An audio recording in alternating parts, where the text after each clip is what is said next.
And the territory's largest secondary school, Elmore Stoutt High School, held its graduation ceremony on Thursday, June 27th. Sean Rose has the details. RIA has been awarded the Elmore O'Neill Traditional National Scholarship and an iPad compliments of the Ministry of Education and Culture. Tishpati Charamam has been awarded the Dr. Pearl Valak Traditional National Scholarship and an iPad compliments of the Ministry of Education and Culture. Anson Benjamin has been awarded the Ace of the Stoutt Traditional National Medical Scholarship for his strong interest in pursuing a career in the medical field.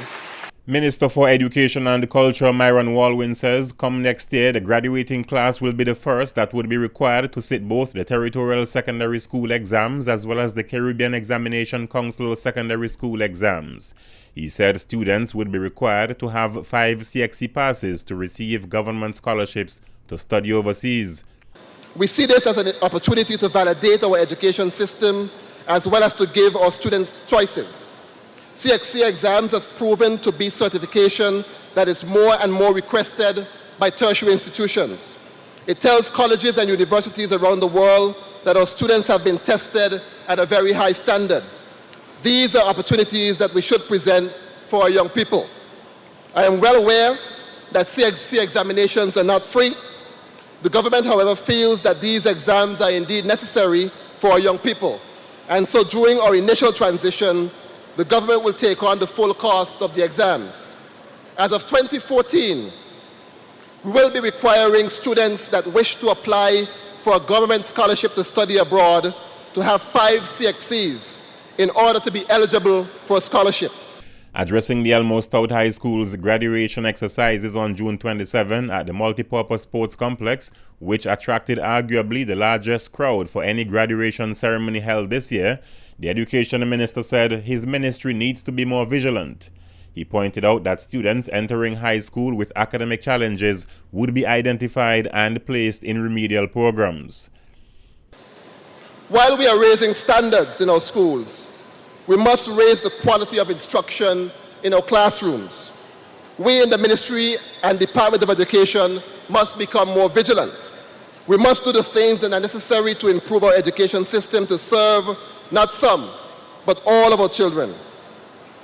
I have directed the Acting Chief Education Officer to ensure that students coming into high school with difficulties in foundation subjects be placed in an intensive remedial program for the first 3 years of high school.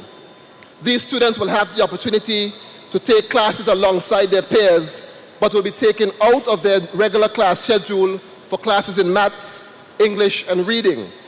A national citizen course plus 40 hours of community service will also be mandatory come next year, the minister stated. This course will be a mandatory requirement for graduation and can be done in 4th or 5th form or both. Students will be required to complete 40 hours of community service, providing assistance to any approved local charity, organization, humanitarian, or community cause. It is important that as we educate our people, they understand the importance of giving back. Keynote speaker at the graduation exercises, Arlene Penn, representing the class of 1993, skillfully navigated her way through a riveting story of her personal journey to motivate the graduates. Do not doubt yourselves. In all of you, there is great potential. Sometimes all you need is just a little push. You have to learn to deal with the things that don't feel good. Be uncomfortable for a while. Nothing is wrong with being pushed out of your comfort zone.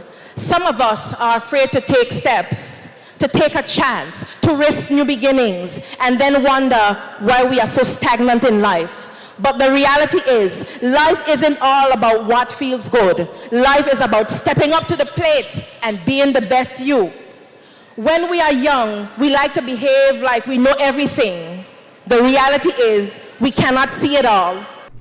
The 2 top students coming out of Elmore Stoutt High School this year, Joshua Rognott and valedictorian Ria Sprov, both maintained an A average in every subject for each term every year from Form 1 through to Form 5.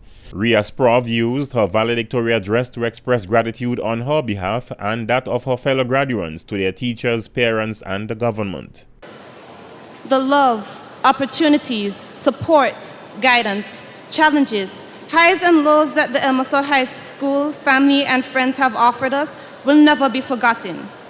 Ladies and gentlemen, we, the members of the Elmore Stoutt High School class of 2013, believe in ourselves because you believed in us.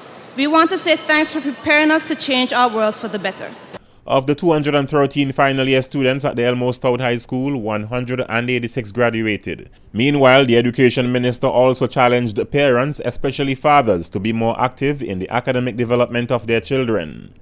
Premier Dr. Orlando Smith, in his remarks, encouraged the students to remain committed to excellence, while Principal of the Elmore Stoutt High School, Wade Tobin, challenged his graduates to make a meaningful contribution to the development of the territory. Sean Rose, JTV News.